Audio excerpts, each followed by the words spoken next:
Hello and welcome to the Homework 1 screencast for DevOps.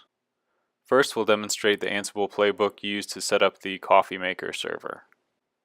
For the most part, the tasks are self-explanatory with the exception of using the debconf module to set the root user password for the MySQL database before we install the MySQL server.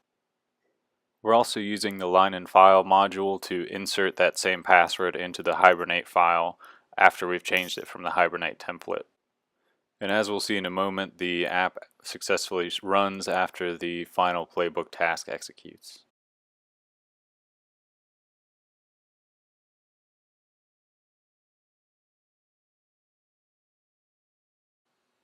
Next, we'll demonstrate the Ansible playbook that sets up the Selenium testing server. And for the most part, these tasks are self-explanatory as well. We've set an environment variable at the beginning, which we'll use to point the test to the running coffee maker server. In addition to the environment variable, we're also inserting the no sandbox argument into the test file in order for the Chrome web driver to run successfully.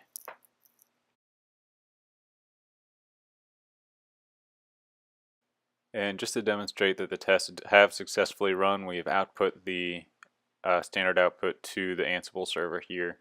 You can see 3 passing tests.